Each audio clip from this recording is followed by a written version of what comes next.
All right.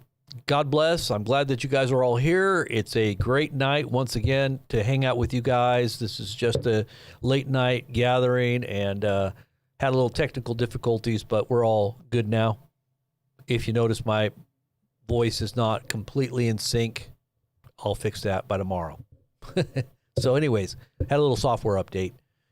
But the news is really hitting the fan here. I think that Trump's ultimatum to Iran is now getting ready to explode. Either Trump is going to step back, because I don't think Iran is in any way going to give up its threats in response to Trump. Trump has obviously a huge, massive ego, the size of Mount Rushmore, because he thinks he should be on there. Literally the size of, what's that? What's the tallest mountain where everybody hikes it up? That one in the Himalaya, not the Himalayas. The one where everybody goes up to the top and then ends up dying up there. Where it's so crazy. I don't know why people do it. You hike up there and you just see dead bodies all the way up. You're like, I just really need to get to the top, just so I can say I can do it. Mount Everest. Yeah, Mount Everest. He's got an ego the size of Mount Everest. But he's either got to walk this back, or else we're going to see an explosion of, economic effects on the whole planet that are going to be irreversible and literally throw the whole world into a tailspin. And I have to wonder if he's doing this on purpose. Like if he knows that if he doesn't do it, then he's in trouble. Like he's going to be exposed or something's going to happen to him. That this is his last, this is all he can do. It's like an existential threat. I had something in my tooth. It's an existential threat to his own person, maybe his own personal well-being and his own personal, maybe legally, maybe ethically, morally, obviously spiritually. And so he has to do a scorched earth kind of policy himself. He knows his time is short, and he is filled with epic wrath, epic fury. So is this what we're seeing? I mean, because I know that Iran is not going to relent. They're in an existential threat in terms of their own country. Trump may be in an existential threat of his own ego. And by the way, his ego is probably the size of a country, if you ask me, if you don't mind me saying. I do think that he has a massive ego that he needs to protect, and he's probably not, he's probably much worse than what people realize, but, that's just my opinion. I'm not going to get into all the specifics on that, but so we have this confrontation, and they're saying a lot of people just want to believe the best. They want to hope that America's going to survive this, but I just don't see how, with all the forces, the economic forces, the military forces, the geopolitical, it's like this inertia. There's no way to stop it. There's just no way to stop. Once you get the ball rolling, when Trump said that he's the storm, that he's not just being, he knows that it's not that Trump just knows there's a storm that he's in the midst of. He is the storm. He's the one that's causing the storm. And a lot of people think that that's a great thing because, he's playing 3D chess. Well, you get back to me, and I don't know, you might not be able to get back to me because I don't think there's going to be this is how bad I think it's going to get. I don't think there's going to be a communications grid. I don't think there's going to be whatever's left of it, the grid itself, critical infrastructure, is going to be decimated. Our economy is going to be decimated. It's already decimated. It just hasn't actually manifested yet because the paper is just now starting to burn, right? The paper economy is just now starting to burn, and the Russians and the Chinese are just sitting back, just salivating. They're just anticipating, like Heinz ketchup. They can't wait. It's just coming out, but it's coming out slow. But it's going to start picking up speed here now. We're at the end game now. Everything is going to start beginning to really manifest now. And I told you guys a week and a half. How many of you guys remember me telling you this when nobody was even thinking about this? About a week and a half ago, I said panic is going to start hitting in about a week to 2 weeks. How many of you guys remember me saying that? And what was that, about a week ago? Maybe it was 10 days ago I said this. I said panic is going to start hitting in about 2 weeks. You just watch. Monday, I think people are already starting to kind of panic. Now, I don't think most people aren't, though, because they got that normalcy bias, I guess they call it. They're always going to side on and err on the side of stupidity and not use their discernment. And they're not going to use calculations of, basic math. They don't see history. They don't understand history. They're in la la land. Like I talked to somebody today that was just like la la la la la, and I was just sitting there. They're smart people. They got businesses. They got families. They're smart. But you just kind of make a mention about current political events, and they're in la la land. They have no clue. And you bring up something and you say something that's currently in the news that's shocking. They can't. Their brains don't make sense of what's actually happening. It's like a short circuit. Or they'll acknowledge that something's bad that's going on, but if you in any way kind of connect it to what's going on with this administration, well, I can't say that because, that would make me like my whole life would be a lie if I admitted that, like I was the one that voted him in. And I still think that, the brainwashing is still holding on to my brain here that he's playing 3D chess. Like, really? You still can't see it yet? You know what it's going to take for people to wake up? When they don't have food, when they have no gas, when they see mushroom clouds on the horizon, when their kids are being shipped off to war. Maybe that's when they'll wake up. Maybe that's when it really begins to hit home that maybe there's something wrong. Is that what it's going to take?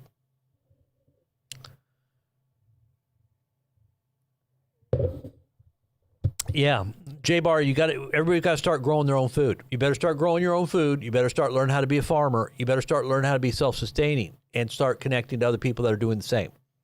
Understand what it means to be a prepper. Find some prepper friends. Get out of the cities, or at least bug in if you have to, bug out if you got to. Figure it out. Pray, ask God.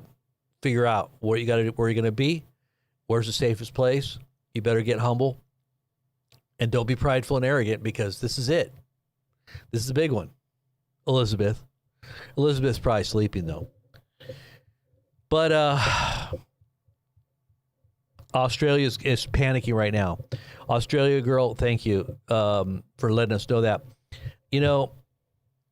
I tried to warn people before COVID. This is going to be worse than COVID 2. This is going to be worse than COVID 1.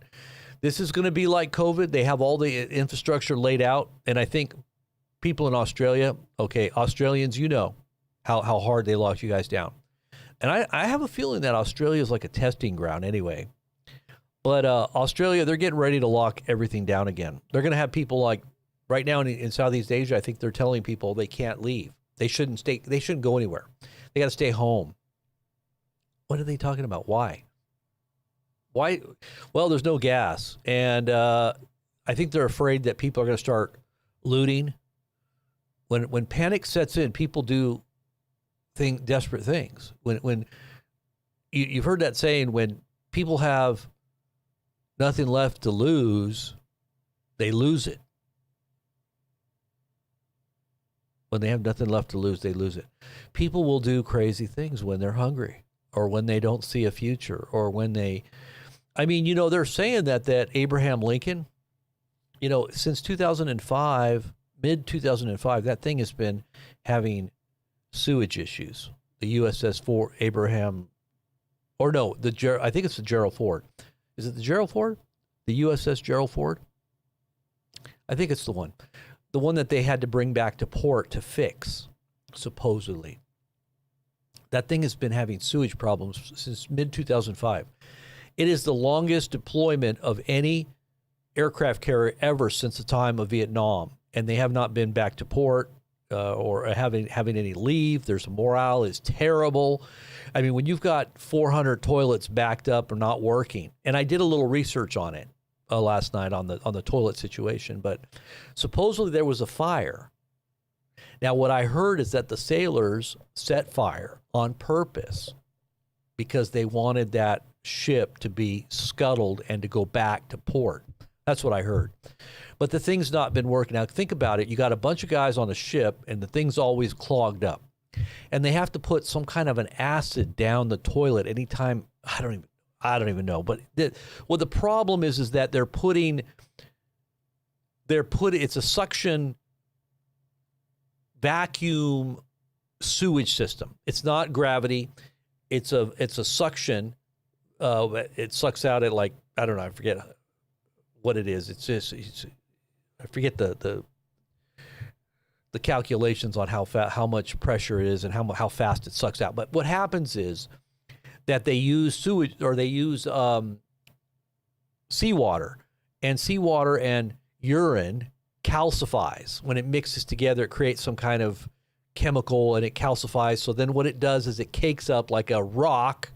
So if you got a 2-inch pipe, it'll turn into a 1-inch pipe. And if you throw something, like a lot of the guys will sometimes they're using baby wipes, and those things don't degrade.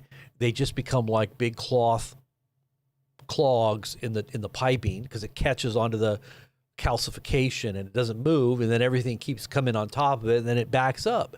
So you got all these toilets, and they literally were showing video of toilets just overflowing with sewage. It is most disgusting. And these guys will have to wait 2, 3, 4 hours to go to the bathroom, and they're telling them to pee in bottles and dump it over the edge of the ship. And this has been going on for the sewage problems have been going on since June of last year, April, June, I think it was. And it still hasn't been fixed. These guys are like literally at the end of their minds. And they're saying that these guys probably lit the fire. So it's been brought back to port in Crete, I guess it is, to have a 12-month fix. It's going to take a long time to fix it, supposedly. 12 months, it's a long time.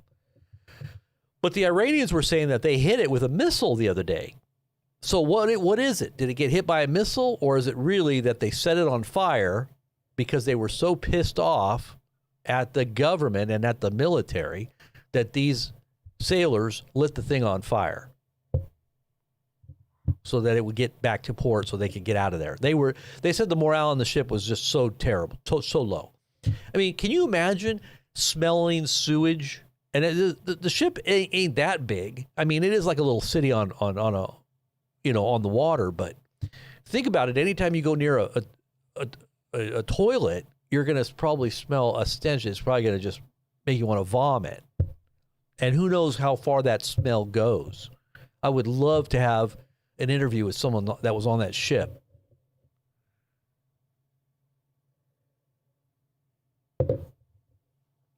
Patty Lynch,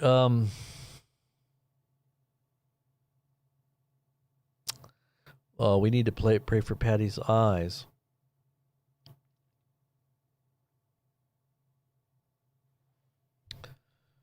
And we believe the power of prayer too, by the way.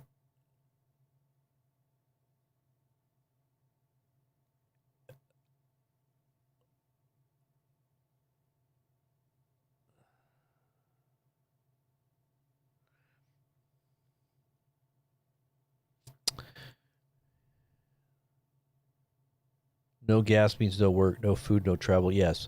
This is Mad Max time, Aussie girl. I think you're absolutely right. And America is not going to fare any better. Guys, this is why they have deployed. They knew this was coming. Why do you think that the National Guard and the federal government have, they've militarized or they've federalized state and local law enforcement all throughout the country. And they've also federalized National Guards in the red states. There's like 22 red states. And then they've also done prepared these quick response military units that are a 500 unit to be deployed anywhere in the United States. I don't know if they're military or if they're National Guard, but I think they might be National Guard. But 500 men units to be deployed at a moment's notice anywhere in the country. Why did they do this at the end of last year, and then they finalized and signed it into law, I guess, and it was supposed to begin in January, right, for the 500 deployment. So they knew this was coming, and now you have these big protests coming. These big the No Kings protest. That's huge. That's going to be big. It's going to be massive. I think we're on the brink of seeing Dmitry Duduman's prophecies coming to pass. Remember, he said there would be protests all over the country, and this is when government would be looking inward, and that's when we get attacked.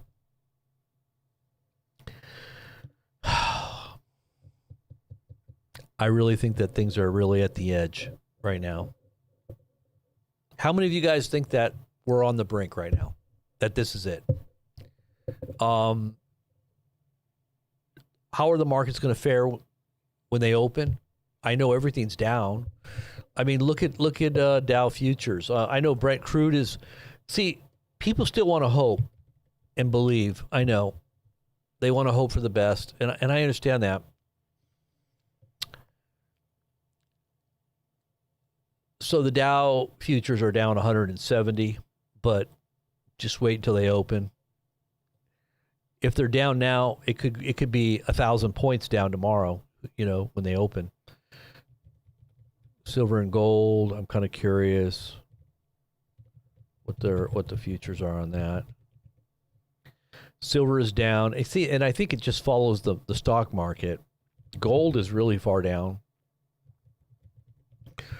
Gold has lost a huge amount of money. It's probably been about over 1,000 in the last, it was up to 5,400, and now it's down to 42, 43, 42. So that's a huge cut, And then Bitcoin is down. Everything's down. Well, Bitcoin is up just a little bit as of the other day, but it's still down. 68,600. It's still pretty far down. It's still in the slump. It was at the beginning of March. It was at 70, almost 71, and now it's down to 86.6. So,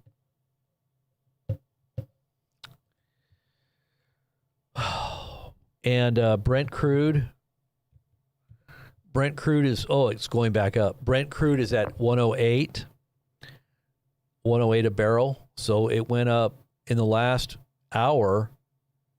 No, actually, listen to this. 145.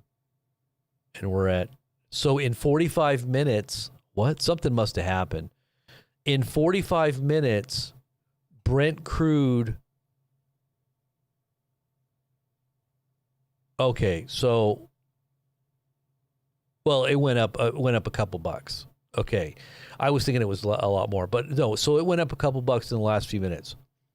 A barrel. That's a lot. Almost 110. It's getting close to 110 a barrel.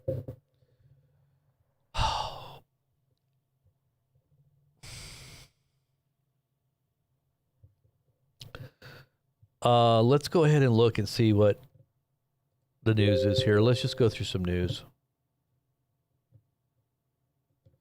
A lot of this just hurts my head when I look at it.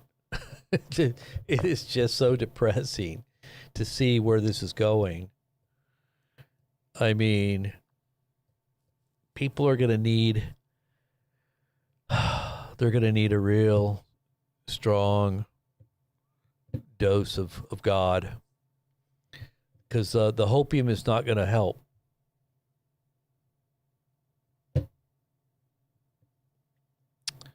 So 4,500 U.S. sailors and Marines are headed to the Middle East, including an infantry battalion landing team backed by helicopters, F-35s, and armored landing vehicles to defend Israel from Iran. What? Is this in Israel? You got to be kidding me.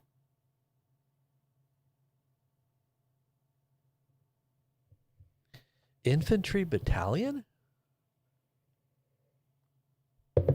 I was thinking that we were sending that amount to invade Iran, not to defend Israel. What the heck? 4,500 sailors and Marines that are headed to the Middle East, including an infantry battalion landing team backed by helicopters, F-35s, and armored landing vehicles to defend Israel from Iran. I'm not sure where this is coming from. Let me see where did you get that, honey? I got to find that. Let me see where that's coming from.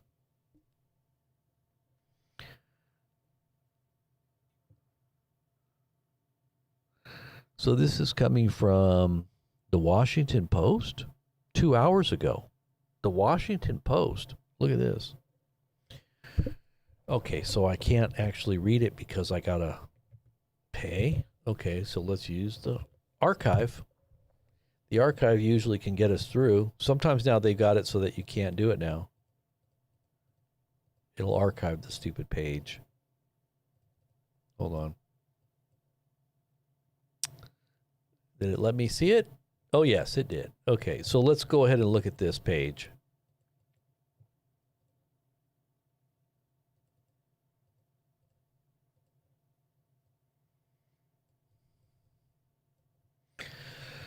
Okay, so this is the Washington Post. It's an archived version here. It says this was 2 hours ago. At least that's what it said on the main page. Yeah, yesterday at 5:41. And this is already today. Anyway, so it says Trump threats U.S. troops build up, raise specter of battle for Hormuz. Israelis said that securing the strait for energy shipments could become the war's main goal now that the regime change and ending Iran's ability to obtain a nuclear weapon seem out of reach.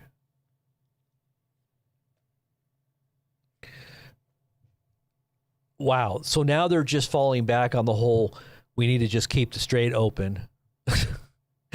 So all of these expectations of Israel and the United States are now for naught. All we did was open up Pandora's box, and we hit, like I said in the beginning, we just hit a hornet's nest. That's all we did. We didn't do anything except hit a hornet's nest. And we're empowering Iran.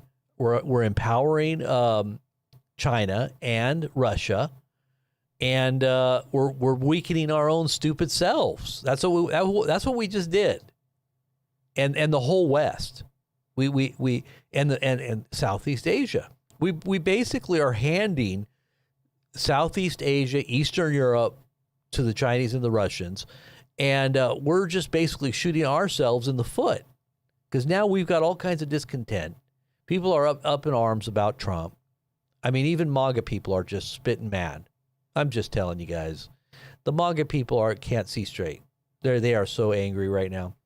A lot of them. Now there's a bunch of cult, still believe and trust the plan, Q kind of people that have some major discernment issues that are on board still. But the majority of people that really are looking at what's happening are gone off the train. A surge of additional U.S. forces to the Middle East and President Donald Trump's threat to obliterate Iran's energy infrastructure have set the stage for what U.S. and Israel security officials increasingly see as the war's possible endgame, a battle for the control of the Strait of Hormuz and key energy installations. See, the problem is you can't control the strait without securing all of the territory that surrounds the strait inside of Iran, which is very inhospitable and is probably honeycombed. You thought Gaza was a bad deal? You thought Gaza was bad? This is much, much more difficult to extricate enemies that are burrowed into mountains. And that's exactly what the Iranians have prepared for a long, long, long time. They knew this day was coming. They knew they were going to have a confrontation with the United States. They knew that their nuclear card, they didn't need the actual nuke. They've got a nuclear option, and that is to shut the strait down, and they have made it so that not even a nuclear power like the United States could extricate them from those mountains. Those mountains that surround all of those Gulf states and the strait. There's no way that they can navigate. Nobody's going to be able to get through there. I'm just telling you, they're not going to keep it open. And they're going to probably sink ships, including any ship that's bold enough to challenge them. I was watching this video just now before I came on, and it was I don't know why it just popped up on my feed, and I started watching it. And it wasn't AI, it was a real legit fight, UFC fight, I guess. The dude that was in the ring was about 600 pounds. The guys were saying, I've never seen a human being this big. The dude was 600 pounds. He looked like a big sumo wrestler, but he still had the ability to kind of move around and fight, but he couldn't, obviously he's 600 pounds, and he's fighting a guy that's like 200. And you could say that the 600-pound guy is kind of like the U.S. And the 200-pound guy is kind of like the Iranians. Now, this huge, massive behemoth, if he was trying to grab him, but he couldn't move fast enough, but the guy was just really nimble, nimble and quick, and he knows how to fight. He's obviously a couple hundred pounds. He knows how to fight. He's a UFC fighter. But you can't, if you ever get grabbed by somebody that weighs 3 times your weight, I don't even think the dude weighed 200. I think he was under 200. If you got a guy that's 600 pounds and grabs you, that's it. And especially if he punches you. If this guy knows how to punch, he knows how to grab you, and he can throw you down. Just very simply, believe me. And so this guy was running around, but the guy was able to hit him at certain points in the head. And then he was kicking him in the leg, because the legs are weak. And if he kept running around, this guy was going to get tired because he's so big. He's so big and cumbersome, so hard to move around. At a certain point, you weaken them. They get too over. But if it was a direct confrontation where he grabbed him, yeah, it's over. It's over. But this is what Iran's doing. They're not letting us grab them. They're playing the guerrilla ground game. I mean, and I say ground game, but they're not getting on the ground. Because if you ever gotten on the ground with a 600-pound guy, you're dead. He can just lay on you, and you're going to be out for the count. And so when I say ground game, I'm talking about guerrilla warfare, right? Getting out of the way, making sure that you disappear, like underground or in the mountains, or your missiles are moving inside of these big cavernous missile cities. They pop them out when they want to shoot one of the ships, and they're hypersonics. And they have the ability to, and this is what you would call a war of attrition, basically wear down a large enemy. Get them so tired and so discombobulated, they can't do anything. They can't grab them. They can't. This is what we're having a problem with. This is why Trump is literally losing his mind right now, saying things that are so contradictory, making him look like he is unhinged, and nothing makes sense, because he'll say this thing one minute and then this thing the next minute, totally contradictory. And then he says another thing the next minute that's contradicted all of that. I mean, and then he sounds like he's just furious, and then he's losing his mind like a madman. That's what it sounds like to me. And it's because he can't grab Iran. He knows he can't get him. He knows that they're hurting us more than we're hurting them. Yeah, we're taking out a whole bunch of stuff because we're powerful, we're fat, we're huge, we've got all these weapons, and we can destroy a lot of stuff that we can grab. But we can't grab their ability to shut down the strait. There's no way we can stop that, because they can just keep shooting ships, from hidden cover. And that's going to stop the flow of oil and everything. Not to mention the fact that they hit Bahrain like I don't know how many times today. They did it again. A lot of missiles came in today and hit their targets. So it says reopening the strait. I think that from what I heard, Bahrain got hit like at least 10 or 12 times today. And I don't even know. I didn't even look at all the details. I'm going to look at that with you guys right now. So reopening the strait, a critical conduit for global energy supplies, has emerged as perhaps the paramount objective of a war that security officials now believe is unlikely to achieve goals that briefly seemed possible at the outset of the U.S.-Israeli military. But it didn't seem possible to me. You know, I sat there looking at what was potentially going to happen, and I was thinking, this is the most foolish thing that we have ever done in the history of our country. If this isn't incompetence, it's actually absolute suicide. And maybe it's done with purpose and intent to bring down our country. There's no other military explanation as to why we're doing it. It's just not a wise thing to do strategically. So for us to have done this has to mean that somebody either within our country wants us to be destroyed. That's the only thing I can gather from it. But anyways, and if you don't understand where this is all going, the panic will wake you up, hopefully, and then you'll remember what I said. See, I think a lot of times I'll tell people stuff, and they'll sit there like, and I'm not just talking about online, like people that I've even run into, and they'll wonder why I'm telling them this, and I know they don't know what I'm talking about, but I know they're gonna figure it out like later on, like so like right now, like right about now, I'm thinking, okay, these people finally realized what I was saying, but it took them 2 weeks to figure it out because now they're seeing it in the news, but they didn't see it 2 weeks ago. Nobody saw it, but I was telling people, oh yeah, you know, they're probably thinking that guy's crazy. Did you hear what he just told us? Like what? Well, yeah, you did hear that in the news. Something's going on over there, but I don't know what he's saying. It's going to be like crazy now. And now they're like, oh, maybe that dude was right. What the heck was he saying? He did say it like 2 weeks ago, sitting there buying up some gas,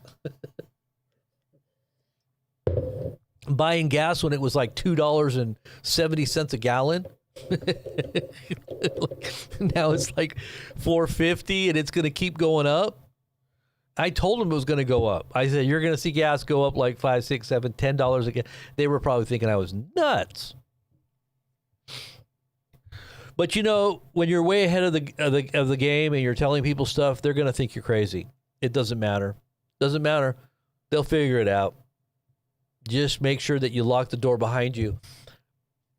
Like Noah, you make sure that door's shut when they want to try to get back in. When they're like, okay, we know, we believe now, open the door. Like, I can't. It's already shut. It's locked.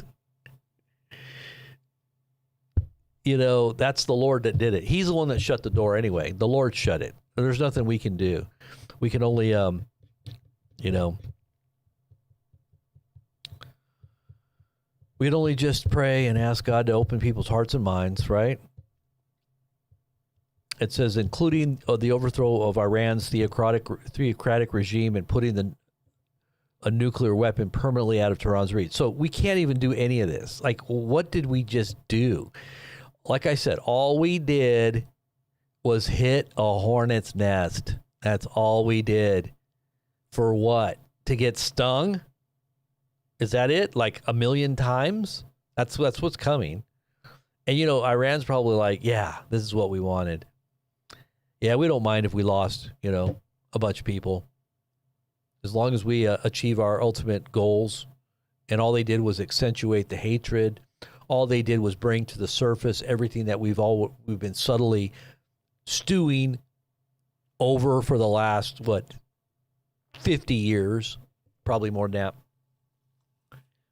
You know, since Israel's been a country, right? A lot of these Muslim countries are feeling the same way, I'm sure. Even though they're not even Sunnis, or even though they're not Shiite Muslims, the Sunnis are probably feeling the same thing. But the reason why you're seeing Saudi Arabia now wanting to go to war is because they have an existential threat. And that is that they're not going to get power or the gas and the energy that's going to power their cities. And you're having a mass exodus right now of people that are like anticipating the worst. And this is why Bitcoin has gone up a little bit. It's because people in these countries are big in Bitcoin. They're putting the money into Bitcoin and then they're leaving like Qatar or Abu Dhabi or, you know, UAE, and they're splitting. and then they're coming to a new country wherever they feel safer, and they're going to reanimate that Bitcoin into that currency or whatever. It's just a way to transfer it. That's all it's going. It's the only reason it goes up. And it's just going to come back down after that.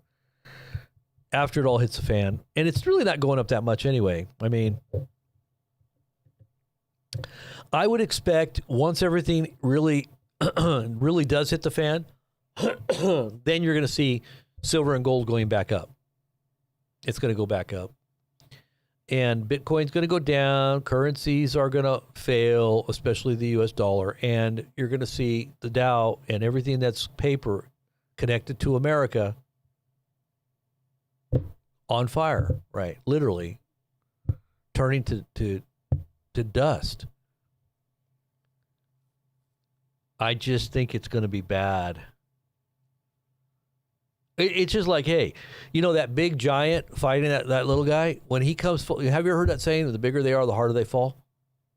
All right, so that's all I'm saying. It's going to be a hard fall. We're just way overweight.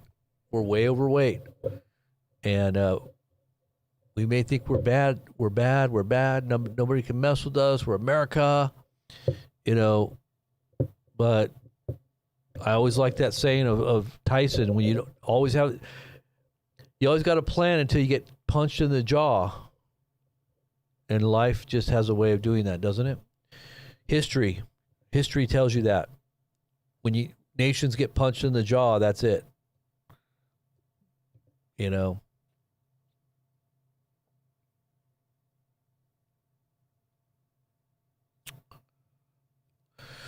All right, so let's take a look at the Telegram page here. Take a look and see what's going on here.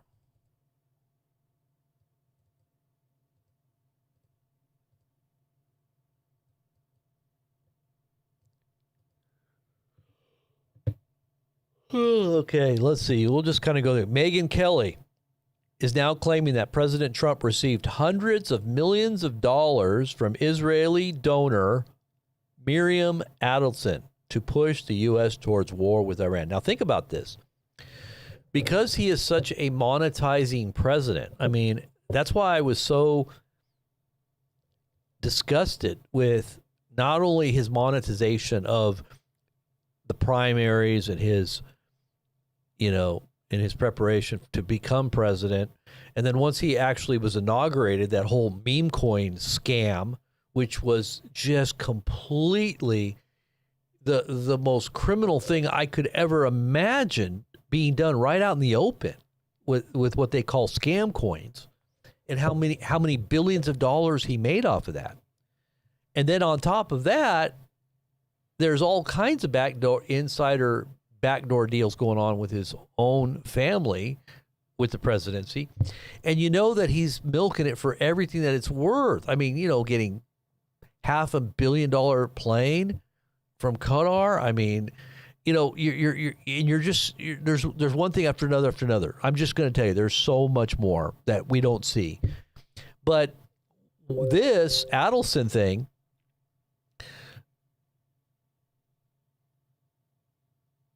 I mean, she could have promised him, hey, you know, give you $200 billion, and this could be the Israeli government. You just take the fall. You just take the fall and listen to what we tell you. You know, we got a lot riding on this, and, you know, you're our Messiah anyway, so, you know, you can always come live with us over here in the Middle East. We'll set you up. And, you know, when everything's said and done, you can just, there are a bunch of people that don't like you over there anyway. Just let it go. Let it go. Come over here and be our Messiah. You never know. They're all dual citizens, you know. Just saying. Yep, it kind of fits in prophetically, too. Glitch shuts Australia's biggest maker of vital fertilizer input for 2 months at worst possible time. This is in Australia. This is interesting. Whatever this is, it seems coordinated. Australia's largest ammonia plant will be shut for 2 months to repair damage caused by a power outage amidst a global supply crunch from the vital fertilizer and explosives ingredient. To say that the shutdown comes at the worst possible time for the global fertilizer market would be an understatement. More than a quarter of the world's traded ammonia flows through the Strait of Hormuz, as do 43% of urea shipments, the fertilizer made from ammonia. As we discussed in recent days, that flow has been cut to a trickle as Iran blockaded the SOH. What is that? SOH? I have no idea what SOH is. As have vital gas supplies. Strait of Hormuz. I think Strait of Hormuz, and as well as vital gas supplies, causing fertilizer plants in India to shut. Adding insult to injury, last week, Yara's Pibera plant, which uses gas to produce 850,000 tons of ammonia a year, suffered a power outage, damaging equipment. So this is all happening in Australia. Like I said, you got to kind of wonder if there's not something going on behind the scenes there that's just too coincidental. And I think they're going to lock down Australia. I think Australia is going in for another, and it's coming here too. It's going to be all over the world. And I think they've been preparing for these pandemic-like scenarios. So whatever that is, get ready. And by the way, make sure you get connected to our app. This is our app. You need to get socked in so that you don't miss out if anything happens late night, early morning, mid-morning, some major event. We're going to let everybody know through text alert. And make sure you register with the app in order to get the text alert, okay? Robert here at BP News. Wanted to let you know that we've got the early warning alert system set up. It is the BP News app. Don't miss out on breaking news when it happens in real time. You will get a push notification and or a text alert. In order to get the text alert, once you download the app, make sure you hit the right top hand corner icon, little person icon up there, and register with your phone number, and that way we can send you a text alert. Otherwise, just use it as a guest and get the push notification. That comes directly through the app, and you'll see an alert when we go live. Stay in touch with all of our social media as well here at BP News. God bless. No, COVID was deliberate. Oh, there's so many things that point to the fact that it was pre-planned. I can say that even Trump, in some of the legislation that preceded COVID, it was almost predictive, type of legislation. They were predicting it. And there's no way they could have known how this was all going to fit unless they knew ahead. There was also a couple of big simulations that were done, even on YouTube. It was chronicled 2 months before COVID hit. I think it was the Johns Hopkins University did it or sponsored it. I think Bill Gates was behind that as well. And they role played and simulated with government leaders, media, health officials, global health officials, and they basically war gamed this whole thing out as if it was actually happening, and it sounded just like COVID. And this was in October of 2019, 2 months before it actually hit. You're telling me that is a coincidence? No. I can show you on YouTube where those videos are, where they pre-played out, pre-planned, and basically simulated a COVID-like global event. I think it was called Claude something. Let me see if I can find it for you. And you can see it was in October of 2000 and John Hopkins. Let me see if I can find it here. It's John Hopkins.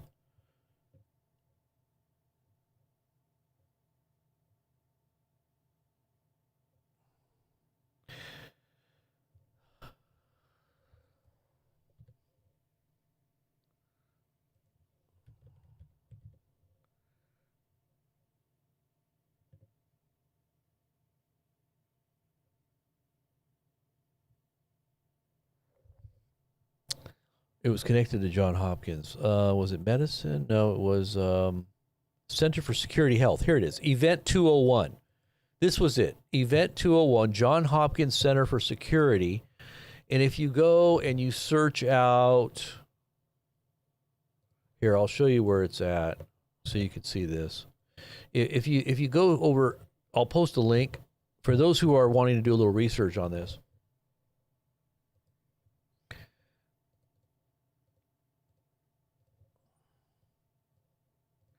Just so you know, this was pre-planned. This is Johns Hopkins Security, Health Security, Centers for Health Security. It's got 32,000 subscribers. Okay, so we go back. Okay, so what was it? October of 2019, right? COVID didn't hit until January, February, right? Everybody here in America was still kind of oblivious to it going into February. So it really hit in March. March is when everybody kind of started waking up of 2020. So we're talking about 2019 October, and they were doing this in October of 2019. Let's just find it here. See how that's a Claude X pandemic? This is 7 years ago. We are continuing. Let me see. I think this was January of 2019. So they were already planning this way back in January of 2019. But this is where the event is. Event 201. See, this was 6 years ago. This was actually 7. Claude X was 7 years ago. And this kind of was like a preliminary COVID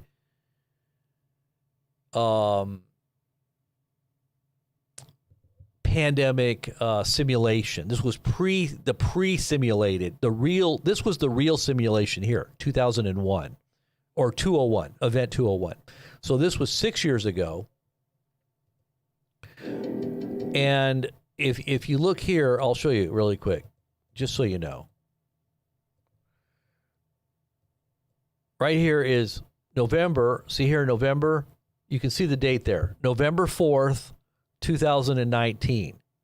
Okay, so that was obviously right at the end of October, November of 2019, way before anybody knew anything about COVID.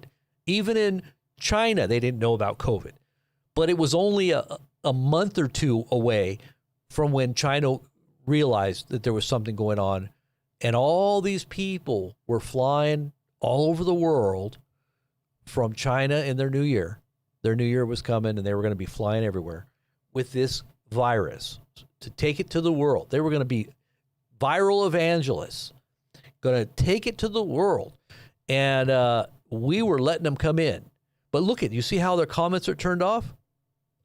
You want to know why their comments are turned off? Because this video has 5 million views.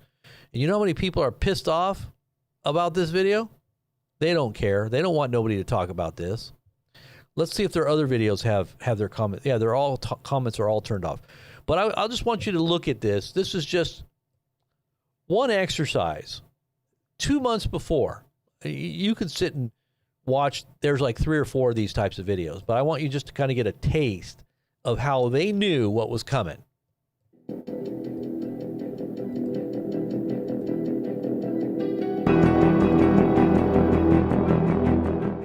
It began in healthy-looking pigs, months, perhaps years ago. A new coronavirus spread silently within herds. Gradually, farmers started getting sick. Infected people got a respiratory illness with symptoms ranging from mild flu-like signs to severe pneumonia. The sickest required intensive care. Many died.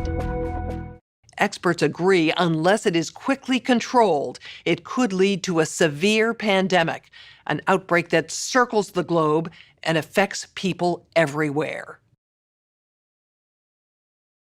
The mission of the Pandemic Emergency Board is to provide recommendations to deal with the major global challenges arising in response to an unfolding pandemic. The board is comprised of highly experienced leaders from business, public health, and civil society. We could be looking at double the number of cases in 1 week and 16 times as many in a month if we are not able to stop the spread. That would be on the order of 500,000 cases, and it would continue to rise exponentially. In 3 months, we could be approaching 10 million cases. We're at the start of what's looking like it will be a severe pandemic. And there are problems emerging that can only be solved by global business.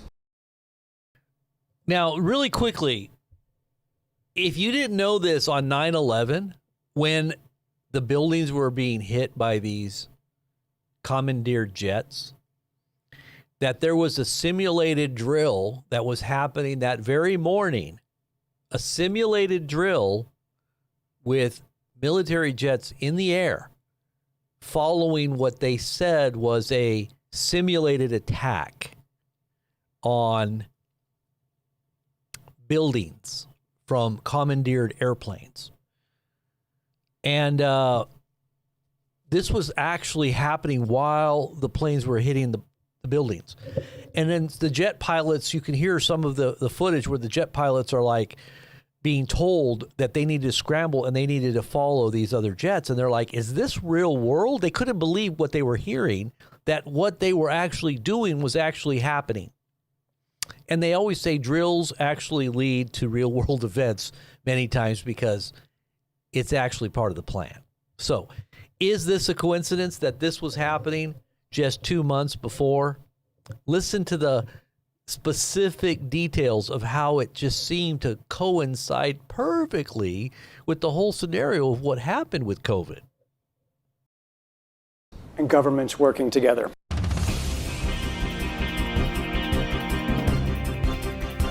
We have known about CAPS-like viruses in animals and people for decades. Okay, I'm just going to scroll ahead and get to the real gist of when this simulated pandemic thing begins to really ramp up. Let's get to the panic part. Like, this is just the beginning, right? He's talking about this is just the beginning. Let's get to like the real nitty gritty. Let's just see. I think this is probably where it starts getting really good. Are available to us, one of which is the flood strategy, second of which is relying and informing and equipping trusted sources of information with the facts so they can then pass that on. But we also need to actually think about a technological answer to this. The outcome of the CAPS pandemic in Event 201 was catastrophic. 65 million people died in the first 18 months. The outbreak was small at first and initially seemed controllable, but then it started spreading in densely crowded and impoverished neighborhoods of megacities. From that point on, the spread of the disease was explosive. Within 6 months, cases were occurring in nearly every country. The global economy was in a free fall. The GDP down 11%. Stock markets around the world plummeted between 20 and 40% and headed into a downward cycle of fear and low expectation.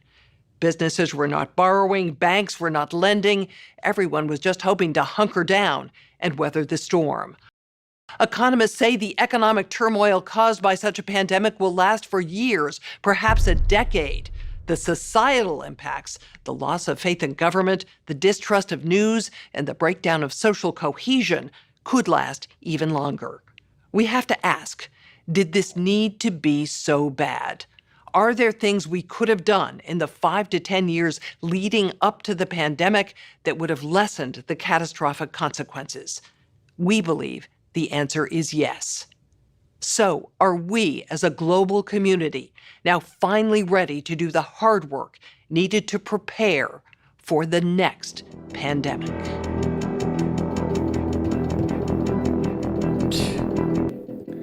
I mean, it's just, and when you sit and listen to all them talking about what they say is going to happen,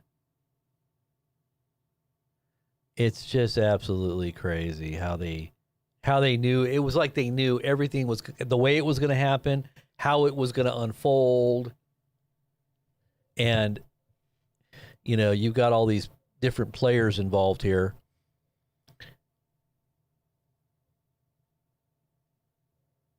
Yeah, so let me just look at let me look at this one other one. There was one other one. See, you see how many there are here? There's 1, 2, 3, 4, 5, 6, and they're all within that period of time. So this one was posted November 4th. So they were all posted at November 4th.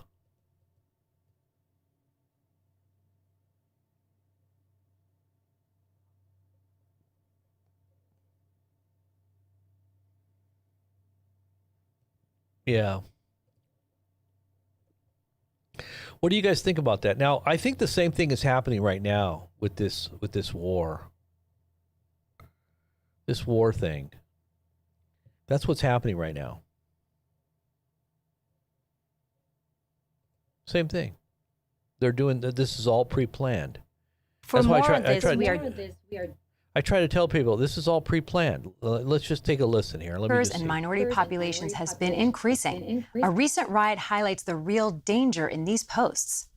Countries are reacting in different ways as to how best to manage the overwhelming amounts of dis and misinformation circulating over the internet. In some You see how they say dis and misinformation? Isn't that the big deal that was all about COVID? Dis and misinformation? They were already planning for that 2 months before it even was known to be that they were going to have to combat dis and misinformation. I bet you she even talks about censoring the internet. In some cases, limited internet shutdowns are being implemented to quell panic. Thank you, Catalina. For more on this, we are... And they deleted channels by the millions on YouTube. Yeah, that's what they did. My channels got deleted. And then they said, oh, well, we're sorry after the fact. You guys were actually right on some of those things. So what did they say? And I'm just going to tell you, God gave us a heads up on everything. He even, I'm just telling you about that dream of Jonathan Cahn about the term vaccine hesitancy. When that all came out, the dream told me ahead of time. And it was all about censoring accurate information because they didn't want people to be hesitant.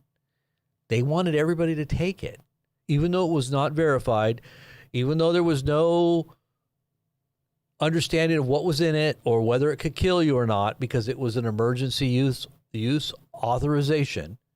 It was like kind of like you're a guinea pig just because it's such a serious moment in time. We're going to trust that it's not going to kill you in the long term to maybe save you from some short-term possible death.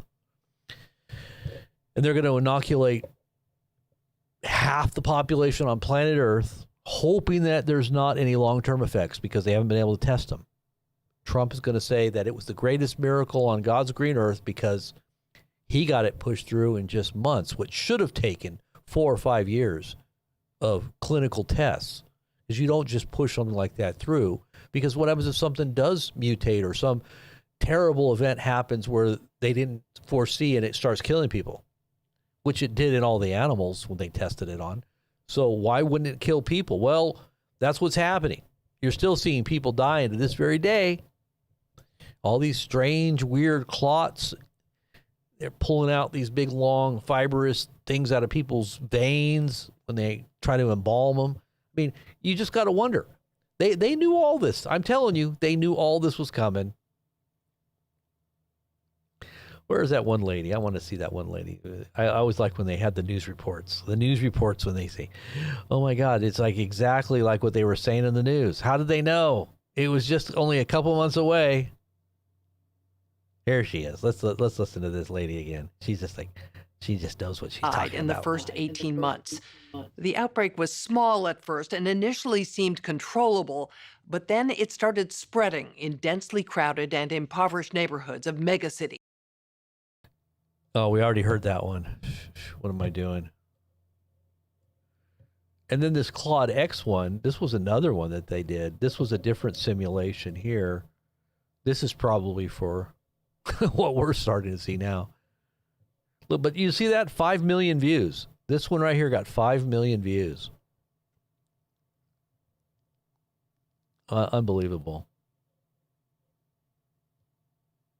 It's just unbelievable. I mean, when you really think about what they did, how criminal this was, It was so criminal. And they're going to do it again with war. Now they're doing it again with war. So they're getting this whole lockdown environment set up. Once again, except they're just building on what they did with COVID to say you can't leave because there's no gas, chaos in the streets, riots, protests, civil unrest, no food, there's martial law. And just like the Chinese, what they did was they welded people inside their homes that they couldn't leave, and they basically just died in their homes. Couldn't get no water or food. I would have figured out how to break through the wall. I mean, gosh, if you're getting welded into your home. I mean, did you see the videos back in the day when all this stuff was happening with COVID? They showed Chinese people, the Chinese government workers. They had these big bars up against the doors, so people couldn't get out, and they were just sitting there welding their windows shut, welding their doors shut. And these people couldn't get out of their homes. They couldn't get any food, no water. People were sick and dying in their homes on top of that. And they're going to do the same thing with the whole war mindset here. Whatever's going to come on. I told you guys a big black swan was coming. Didn't I tell you guys that? Black swan events were coming just about a month and a half ago. I said, get ready because there's a big black swan's coming.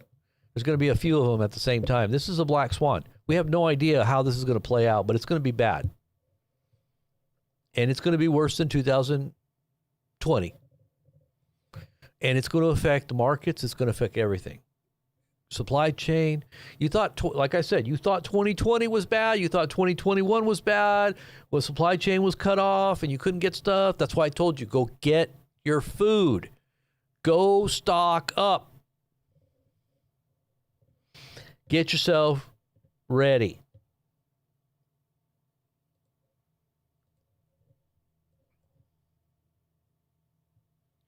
Fertilizers, they're gone. It's going to affect all of our crops here in the U.S. We're going to have a hard time sourcing all the fertilizers that we need.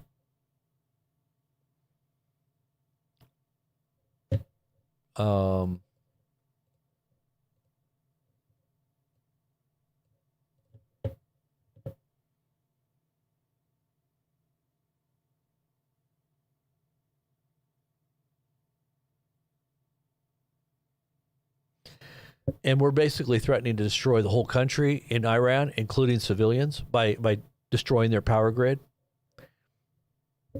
And now Iran saying, hey, we'll just destroy the whole of the Middle East. And we'll destroy their salination plants. We'll destroy all of their refineries and everything. And then what are you going to do? You want to destroy us? Well, we'll destroy you. Because in an indirect way, that's going to affect the U.S. You know who benefits? Israel. They benefit because you got the Muslims destroying each other, and you got the West being affected in a horrendous way. This is why they said Messiah was about to appear. The announcement for the Messiah. Remember the other day, Thursday?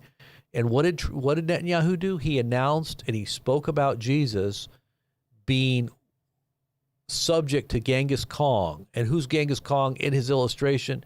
The powerful and the might of the Messiah, and really that's imposed on Trump because they basically worship his decisions to do what he's doing, because he's literally, just like the rabbi said, you go on YouTube, you'll see these Hasidic rabbis and these Talmudic rabbis and the Kabbalists talking about all these embedded prophecies of the Old Covenant and the Old Testament. We would call it the Old Testament, but they would say the Torah. How Moses rose up from within the nation and the empire that he was a part of to destroy it so that he could liberate the Jews. And that's what they believe Donald Trump is doing. He's literally destroying Rome.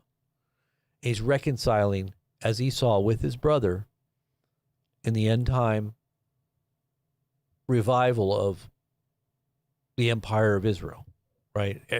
So the Muslims have to destroy each other, and Rome has to, the nations which represent Rome have to be in decline, and there's got to be a Messiah figure that's going to come out of that.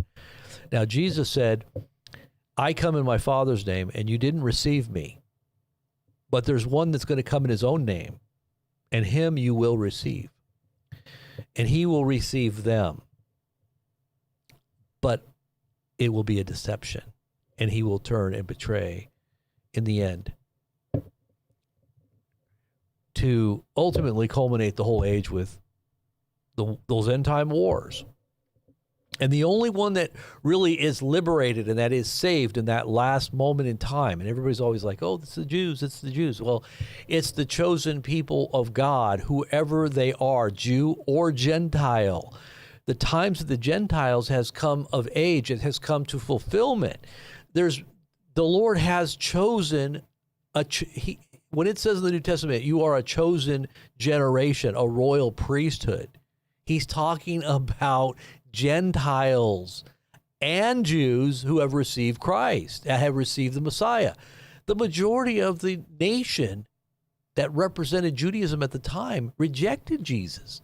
But there was a remnant. There was definitely a remnant of Jews that received him. In fact, the whole New Testament was written by remnant Jews that had received the Messiah, but they were considered to be an aberrant offshoot or a cult of Judaism, and they were sidelined and rejected. But remember the statement by the high priest: "Leave these men alone. Stop persecuting them. If it's not of God, it will go away. But if it is of God, you're going to be fighting against God." You never martyr people in order. That's what they understood. That you don't just go and martyr someone to make them into a figure of hope and revive and consolidate the followers. But if it is of God, it will happen likewise anyway. And see, they instinctively knew there was a power behind Jesus's message and his powerful influence on the culture and the empire of Rome even. It was happening all around them, and they couldn't stop it. And this was why they were saying that one man had to die for the whole nation, or the whole nation would die. They knew that if Jesus continued, that their belief system and their whole infrastructure religiously would fall. But God allowed it to get to them to the point where they would kill him, so that one would die for all, not just the Jew, but the Gentile, right? This is the mystery. It's just like Joseph. Jesus says to his own brethren, "You meant it for evil, but God meant it for good. He set me ahead of you." He came to his own, and his own received him not. He set me ahead of you so that I might bring salvation to the whole world, not just the Jew, but also And so what did Jesus do? He's like Joseph. He went out and he brought provision. He saw ahead, and he brought the provisions to save the world, including his own wayward brethren who wanted to kill him. He ended up, forgiving them, and they received him, and they repented. And they were afraid of him, though, at first, because they realized, hey, this is our brother, one that we were going to kill. Remember? We rejected him. We were jealous of him. We tried to kill him. Now, obviously, the Jews did hand over Jesus, but they didn't kill him because he rose from the dead, right? There's no killing an eternal soul, an eternal seed. You can't kill it. The body you can kill, but God's truth and the Spirit abideth forever if you're one with him, right? And so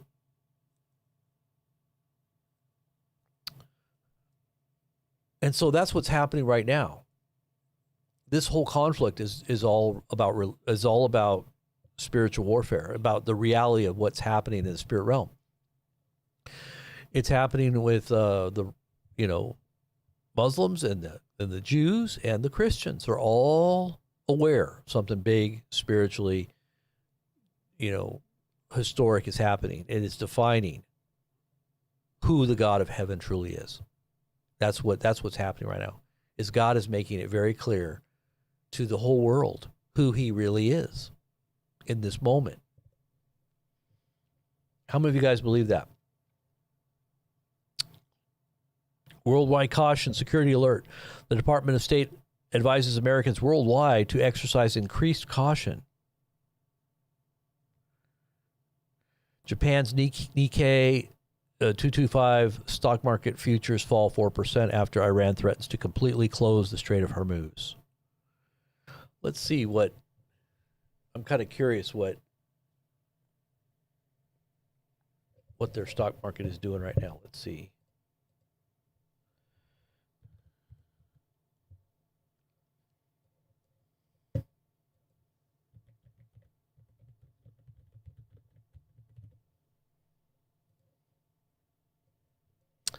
It's negative 1,857, which is negative 3.48%. So negative 3.48% negative right now.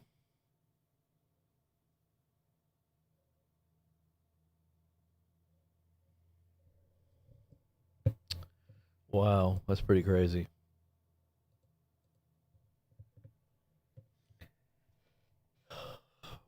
Okay, hold on one second here, guys. Look at that background. That's a cool background. I like that. I think I'm going to use that one. This dude's gone, though, on the right. Do I still have it? Oh, I still have this, don't I? Is this And now, live from the Blazing Press Studios in the... Whoops. Sorry about that. Oh, boy. This is interesting. We have an angry world. What is this?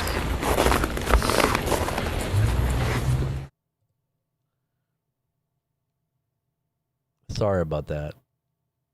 I'm just looking at a couple of the things that I've got going on here.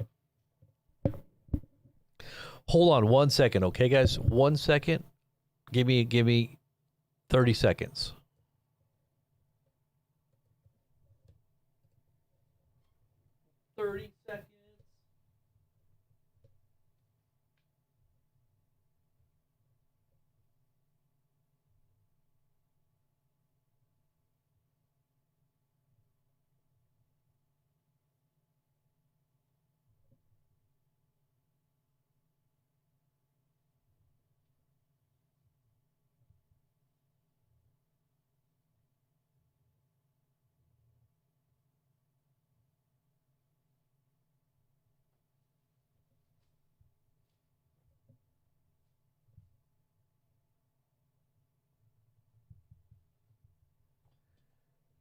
Okay. Where am I at here? It's a late night. I know. Oh, boy. Okay.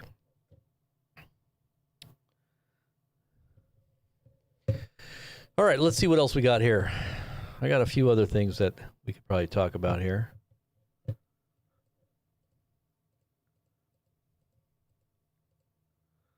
See where we're at here. Sorry, I'm just trying to get everything on the screen here.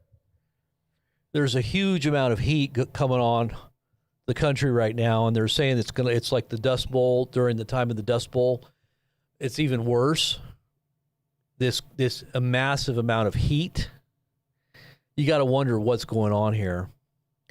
The U.S. is confronted with a historic heat wave not seen since the Dust Bowl of the 30s. Concentrated in the nation's agricultural heartland, with disastrous effects for this year's harvest, as the prairies were dealing with an already severe drought and depleted aquifers. So, what is God doing here? I'm telling you, it's going to be a famine. I'm trying to tell people that they need to prepare for what's coming, and this is why we had the store that tried to prep people, is because we know things are going to get to a point where, it is the horseman of, the black horse of famine, and, as a result of war, right? The red horse is the horse of war, and then comes the horse of famine and death. Well, it's the famine, black horse of famine, and then the green horse is the green horse of death, right? Let's see what that. Let me make sure I got that right. Yeah, it's famine and economic collapse. So the black horse is famine and economic collapse. And then you have the green horse, which is death, and hell follows closely behind, right? And it's green or pale. They say green. So we need to be aware of what's happening right now. And so many Christians don't know that this is actually tribulation. They think that we're still we haven't been raptured yet. We're still here. This can't be the tribulation. Well, yeah, it can. And you're going to find out real soon that we were right. And you better readjust your whole way of thinking about Scripture and get your perspective right, or you're not going to be ready. You probably aren't. You're just like, I'm just going to say this. The pre-trib, those that are holding on to pre-trib are like the foolish virgins. They're not ready. They're not ready for what's about to hit the fan. They haven't prepared themselves. They haven't gotten right with God to prepare themselves for what's about to hit the fan. And all they want to do is escape. They're not ready to suffer. They're not ready to give their life. They're not ready to go through the tribulation. They just want to curl up in a fetal position and pray that God, takes them out.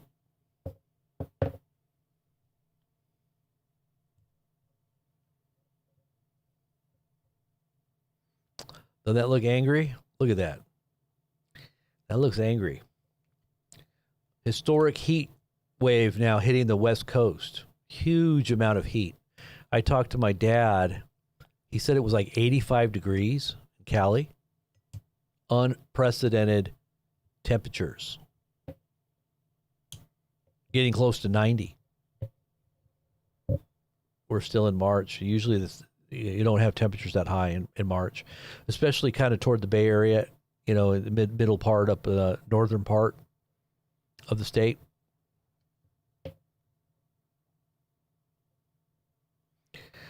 Travel nightmare, 400 TSA officers quit. $2.5 billion have been lost. Airports are in chaos. There's waits of 3 to 4 hours at a time, and people are missing their flights. Brent crude had gone up to $114 a barrel. Let me see what it's at now. Let's see what Brent is at now. It's at 108. Right now, 108. Still pretty high. Stars are falling from the heavens. This is what the prophets saw in the last days when they saw stars falling from the heavens. They saw cluster bombs. That's what they are. The stars falling from heaven. And by the way, get your seed sowing kits here, your microgreen kits. I tell people you probably want to focus on microgreens. If you're going to do it, do the microgreens because they're more healthy. They're dummy proof. You can't. Sometimes people do sprouts and they don't do them correctly, and they let too much moisture in there, and it ends up causing bacteria and mold buildup. And you don't want to eat sprouts if they're moldy. So the best thing you can do, if you don't know how to do it, you just do microgreens. They're more healthy. They're going to give you a bigger yield, and it just takes a little bit longer, maybe 3 or 4 days longer. But you got yourself greens all throughout the year, 365 days a year. All you need is a bunch of seeds. Just stock up on seeds. It's a lot cheaper than buying full-grown vegetables all throughout the year. I'm going to tell you what, you're going to save a huge amount of money. Not to mention the fact that you might be the only one eating healthy vegetables because you can grow it inside your house. And all you need is a little lighting kit. We got the lighting kits. We're going to put up the lighting kits too. The lighting kits, and I showed you a little picture of what I'm doing. You need to get set up, guys. Time is short. And you know what? I have a feeling that everything's going to shut down real soon. So I don't know how much time we got left. I really do. I think things are gonna. If something big happens in the next 24 or 48 hours, if something huge happens, you're gonna see panic. So just so you know, people are gonna start going to the stores. They're gonna start buying up food, very slowly, but at first. But people are gonna start noticing that other people are stocking up, and then they're gonna start panicking, and they're gonna start stocking up. And that means everything, food, anything that's vital for longevity, especially like the non-perishables. I would say, as I told you the other day, go out and get the rice. Go get your beans, your rice. Those are good, healthy proteins that you could stockpile and will last a long time. And get some chickens. Lots of good protein there. Learn how to start growing. You better start getting back to the basics because nobody else is going to do it for you. Bill Gates ain't going to do it for you. If anything, he's going to give you a bunch of exoskeletons and say, eat the bugs. You make me money and you will be happy and you will own nothing. So you don't want that. So get yourself, I always tell people, if you don't think, somebody else is going to think for you. You don't want other people doing your thinking, do you? Telling you the way, you need to live your life. You need to ask God to direct your steps, right? If God tells you, listen, if God's for you, who can be against you? If God wants you to be here, you agree with God and you go where he tells you to go. Nobody's going to stop you. Nobody can get in thwart what God is going to do. But you got to know what God wants for your life. There might be a scenario where God says, yeah, this is where your life ends. And, he did that with the apostles. He told each one of them how their lives were going to end. And then they were all wondering about John because John, he said he might be there till the end when Jesus returns. So John's never going to die, right? There's even people to this day that think that John is still alive. That he's an apostle that never died. But he's talking about everyone has a destiny and God knows where you're going to be. All you got to do is find out what that is and he'll tell you. He'll give you an insight into the future. The Bible's very clear about that. The Spirit of God is not only a comforter, he's not only the one that leads us into all truth, but he's also to show us things to come. It says he's there to show us things to come. And the Spirit of God is not going to do anything except he first reveal his secrets unto his servants, right? If you're a servant of the Lord, he's not going to do anything until he first reveals his secrets unto his servants. So if you're one of his servants, then don't you think God's going to show you things and give you a heads up? Well, I'll tell you what, I thank God for always giving me a heads up. Every single time he tells me ahead of time what I need to know. And you could say whatever, just good foresight, good calculations, good understanding of patterns, or maybe it's a combination of all that and hearing the voice of the Lord. I would say that's what it is, a combination of that and hearing the voice of the Lord. Looks like Haifa, that was earlier. So this one is just up at the border. And it's pretty ominous looking there. Atlanta Airport TSA line is still wrapping baggage claims. Or a baggage claim, and it says people are waiting for 3 to 4 hours and missing flights. President Trump is sending ICE to be deployed to U.S. airports, and they're going to provide backup for unpaid TSA agents as government shutdown continues.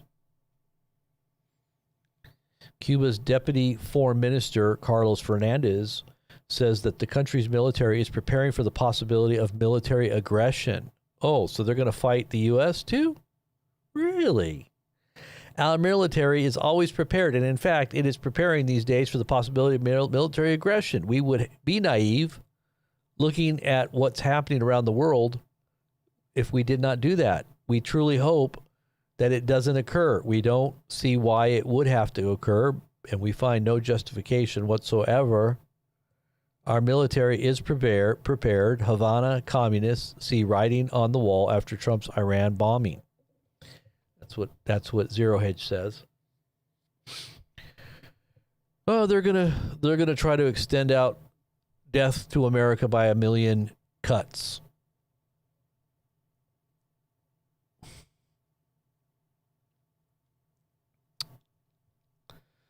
Trump administration says bombing Iran's nuclear power plant is not off the table. Russia says that the war in the Middle East is headed toward escalation. Really? Putin? I didn't realize you were that smart. How in the heck did you know that? You been listening to our channel? Murbain crude oil, the Emirate,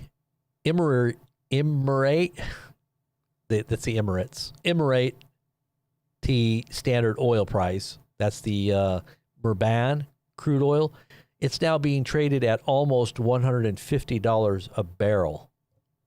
You got to be kidding me. Look at that. Dang. And this was inside of Israel today. A massive Iranian missile barrage that impacted. I'm not sure if anybody got killed or hurt there. Hopefully they didn't. UN is literally saying that this war will help us accelerate our green agenda and teach you a lesson.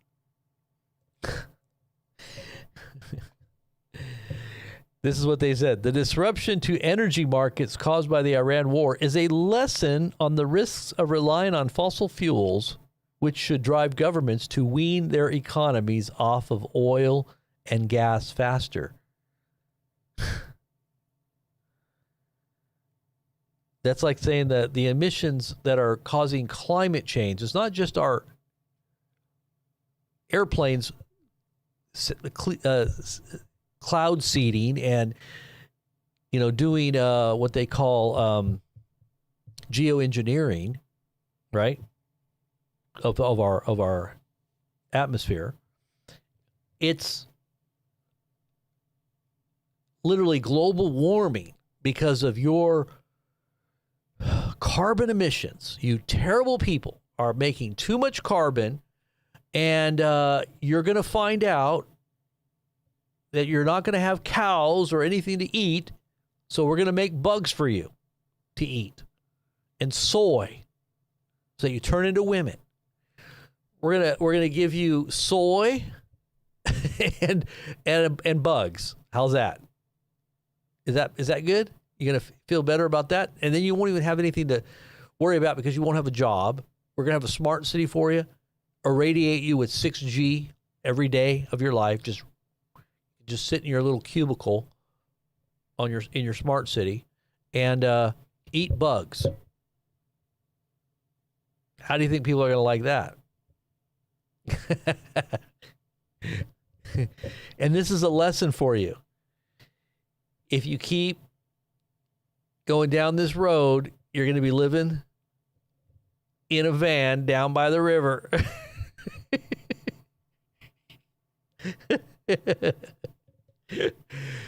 Anyways, I just thought that was funny. Anyways, an Australian viewer confirms this was coming from the Ice Age farmer.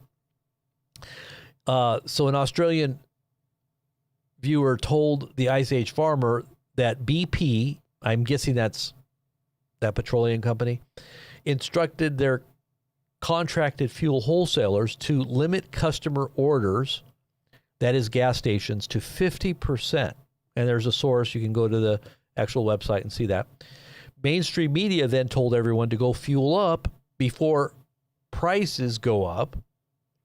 Then the Premier of Australia holds a conference and says, we need to ration fuel because we're running out of fuel. Now they are rolling out rationing. So it's just like when COVID hit and they started rationing different things like toilet paper and how much meat you could buy Everything was like restricted. You couldn't buy certain things, or you only could buy one of one thing. They're going to start doing that too. They are creating this energy crisis. This is a scripted crisis to take control of energy and accelerate the decarbonization agenda, as the UN has admitted here. And there's a link there. And grab emergency powers. It's all about controlling, like dictatorial martial law. They love that. That's their way to usher in what they really wanted to do, what they couldn't do because it wasn't legal, but now they can because it's an emergency, right? We can test you without any kind of laws or, any kind of repercussions because it's an emergency. It's under some kind of law that, keeps us from being liable if you die. Everything is going to be under emergency powers. And so it's legal for us to do whatever we want, right? That's what they want to do. And that's why this is all happening. Did you see this video? This thing's going viral. So Hershey's has changed their recipe in their chocolate, and it's not even real chocolate anymore. Now it's chocolate. I forget they call it. They can't call it milk chocolate anymore because it's not actually got as much chocolate in it. It's a bunch of other crap. And the chocolate bar is it's made with a bunch of oil, vegetable oil, which is very bad for you. And it's got the texture of plastic, and it doesn't melt. It's barely even chocolate. I mean, look at this. I'll show you. Sorry about that loud video there. If you had your headphones on, it probably scared you to death there. But look at this. This is chocolate. This is Hershey's chocolate today. This is going viral right now. Guys, I don't think chocolate's supposed to look like this. Why is it so elasticy? I'm gonna bend it. Look at that. It's like slime. This is real chocolate. No, this is fake real chocolate, bro. It's like poop, bruh. This is literally like slime, bro. Look, I'm literally peeling it. Guys, I don't think it's like literally like slime, bro. She's like, it's like slime, bro. They're doing it to the food. They're doing it to everything. They don't care. They really don't care what they're doing to humans. And it's embodied in our leadership. It's encapsulated in one human being that is throwing the whole world into chaos because he is the storm. He is the storm. You know why he's a storm? Because he's filled with fury. He knows his time is short. So get your life right with God and prepare for the apocalypse because it's here right now. And I'm not even joking. I'm not even joking. It is literally here. We're witnessing the apocalypse right before our very eyes. And everybody's talking about it. Even the devil himself is talking about it. That's why he knows his time is short. The apocalypse is what? The unveiling. It's the unveiling of what? Not only of his own,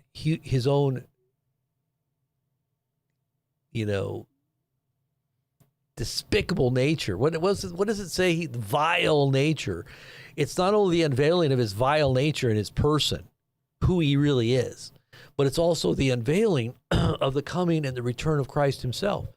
He knows that his time is short because the Lord is about to culminate this age. And if the days were not shortened, no flesh would be saved. So I'm expecting some pretty bad things to start happening. I hope you're all ready. I hope you're all prayed up.